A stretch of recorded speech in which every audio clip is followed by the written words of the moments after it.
Income tax में कौन कौन से फॉर्म हम फाइल करेंगे और कौन कौन से फॉर्म किसके लिए फाइल करेंगे, इसका आज हम थोड़ा सा ब्रीफ इंट्रोडक्शन देख लेते हैं। फिर अगले नेक्स्ट हम लेक्चर में बात करेंगे कि क्या क्या चीजें होती है। क्लियर? चलिए हम आज बात करेंगे form, income tax return form के बारे में, इनकम टैक्स रिटर्न फाइलिंग के बारे में। Clear? Income tax return form क्या होता है, बेसिकली कितने पार्ट में होता है वही। तो आज हम बात कर रहे हैं ITR, income tax return, income tax return. Clear? अच्छा, एक चीज जान लीजिए कि income tax return form file क्यों किया जाता है। देखो, गवर्नमेंट जो हमारी इनकम, सपोज आपकी सैलरी आ रही है 50,000, तो गवर्नमेंट उस 50,000 के रेशियो से आपकी इनकम को क्या कर देती है, टैक्सेबल कर देती है। क्यों? क्योंकि अगर 50,000 हर मंथ आपकी सैलरी आ रही है तो कोई साल की आपकी इनकम कितनी हो गई, 6 लाख रुपए। तो 6 लाख मतलब कि आप इनकम टैक्स की कैटेगरी में आ गए। अब गवर्नमेंट क्या करती है, आपको TDS जमा करने के लिए मैंडेटरी कर देती है, मतलब एडवांस टैक्स आपसे क्या करती है, रिसीव कर लेती है। ठीक है? तो अब उस टैक्स को वापस रिफंड लेने के लिए हमें क्या करना पड़ेगा, हमें अपने एक्सपेंसेस को बताना पड़ेगा। क्या करना पड़ेगा कि भाई जो आपने हमारे इनकम पर टैक्स डिडक्ट किया है, इस TDS काटा हुआ है, एक्चुअल में वो हमारी ग्रॉस इनकम है। और वो ग्रॉस इनकम क्योंकि टैक्स किस पे लगता है, नेट इनकम पे, तो हमारे खर्चे भी तो हैं। 50,000 अगर हमारी मंथली सैलरी है तो हमारे खर्चे भी तो है, तो वो खर्चे को माइनस करने के बाद जो इनकम बचती है उस पे लगता है आपका टैक्स। तो उस खर्चे को हमें क्या करना पड़ेगा, गवर्नमेंट को बताना पड़ेगा कि ये हमारे एक्सपेंसेस है। क्लियर? अब देखो, गवर्नमेंट ने कहा भाई जो आपके खर्चे होंगे हमको बता देना, वो खर्चे हम क्या करेंगे, माइनस कर लेंगे। बट गवर्नमेंट ने खर्चे की क्या कर दी, एक लिमिट बना दी है। क्यों? क्योंकि गवर्नमेंट ने सोचा कि अगर हमने कह दिया कि खर्चे आप दिखा देना, खर्चों से हम क्या कर लेंगे, माइनस कर लेंगे।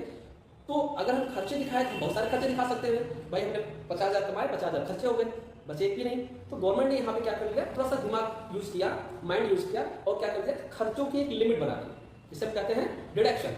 खर्चों की क्या कर दी, एक लिमिट बना दी, मतलब कि आप खर्चा तो करिए बट हमारे अकॉर्डिंग करिए, जितना हम कह रहे हैं उतना करिए, उससे ज्यादा अगर आप करते हो तो आपको रिस्पॉन्सिबिलिटी है, उसमें हम आपको डिडक्शन देने वाले नहीं है। मतलब कि हम हमारे यहाँ आप उसको क्लेम नहीं कर पाओगे। सपोज गवर्नमेंट ने क्या कहा कि आप LIC करिए, आप सेविंग करिए, बचाइए, LIC करिए, कुछ भी करिए, ठीक है।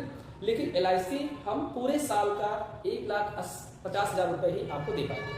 मतलब आप LIC महीने की 1 लाख रुपए की करिए पॉलिसीज, बट हम जो डिडक्शन दे पाएंगे वो पूरे साल का 1,50,000 रुपए का दे पाएंगे। तो गवर्नमेंट ने क्या कर दिया कि लिमिट कर दिया कि भाई आप जो खर्चे करेंगे वो हमारे हिसाब से करेंगे। चलिए हम इससे बात करते हैं कौन कौन से ITR फाइल किए जाएंगे।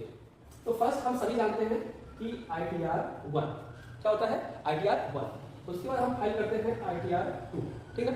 उसके बाद हम फाइल करते हैं ITR 3, उसके बाद हम फाइल करते हैं ITR 4, उसके बाद हम फाइल करते हैं ITR 5, उसके बाद हम फाइल करते हैं ITR 6, उसके बाद हम फाइल करते हैं ITR 7। फिर इतने सारे फॉर्म हम क्या करते हैं, फाइल करते हैं। अब बात यह है कि कौन सा फॉर्म कहाँ यूज होने वाला है, तो हम थोड़ा सा समझ लेते हैं शॉर्ट वे में। तो ITR 1 is the salary form, अगर आपकी सैलरी इनकम है आप ITR 1 फाइल करेंगे।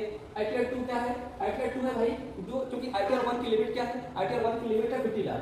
कितने की लिमिट है, 50 लाख। अगर आपकी इनकम सैलरी से, वन हाउस प्रॉपर्टी से, कैपिटल गेन से और एग्रीकल्चर से मिला के 50 लाख से कम है तो आप ITR 1 फाइल करेंगे, और अगर 50 लाख से ऊपर है तो आप ITR 2 फाइल करेंगे।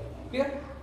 और दूसरा ITR 2 आता है आपका कैपिटल गेन, इसमें आता है कैपिटल, मान लीजिए आपकी इनकम सिर्फ एक्चुअल शेयर से है, म्यूचुअल फंड से है, तो आप ITR 2 फाइल करेंगे। ITR 3 आपका क्या है, बिजनेस फॉर्म है। क्या है, बिजनेस फॉर्म। अगर आप कोई बिजनेस कर रहे हो और अपने बिजनेस में आप बुक्स ऑफ अकाउंट मेंटेन कर रहे हो, अपनी पूरी अकाउंटिंग कर रहे हो, पूरा मेंटेनेंस है, बिल है, टैक्स है, सारी चीजें हैं, तो आप फाइल, और इसमें आप अगर बैलेंस शीट बना रहे हो आप फाइल करोगे ITR 3। क्लियर?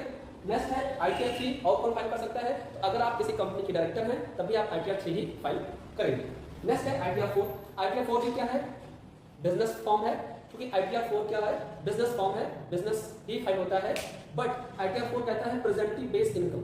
क्या, प्रेजेंटिव बेस्ड इनकम कैसे, section 44AD, section 44AD, 44ADA, 44AE, इतने सारे सेक्शन हम ITR 4 में फाइल करते हैं। ITR 4 क्या कहता है, प्रेजेंटिव बेस्ड इनकम मींस कि हमारी जो इनकम है, जो बिजनेस है, उसका हमारे पास कोई भी लेखा जोखा नहीं है, कोई भी अकाउंटिंग नहीं है, कोई भी बिल नहीं है, कोई रिकॉर्ड नहीं है। इस तरीके से हम अपनी इनकम कैसे दिखाएंगे, तो गवर्नमेंट ने कहा कि आप अपनी इनकम एवरेज मान के दिखाइए, लगभग प्रेजेंटिव बेस्ड इनकम अपनी आप दिखा सकते हैं, ठीक।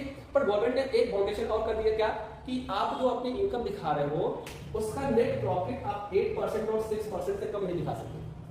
कितना, 8% और 6% से कम आप नहीं दिखा सकते। ठीक है, अब आते हैं ITR 5।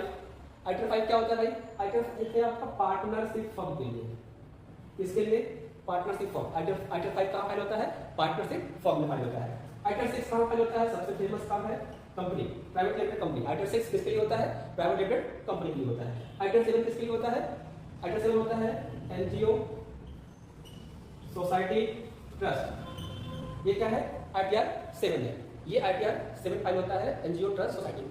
तो ये सारे फॉर्म है जो हम इनकम टैक्स रिटर्न में फाइल करते हैं और अपने रिफंड वापस लेते हैं और अपनी इनकम और एक्सपेंसेस को गवर्नमेंट के क्या करते हैं, शो करते दिखाते हैं। क्लियर? चलिए नेक्स्ट हम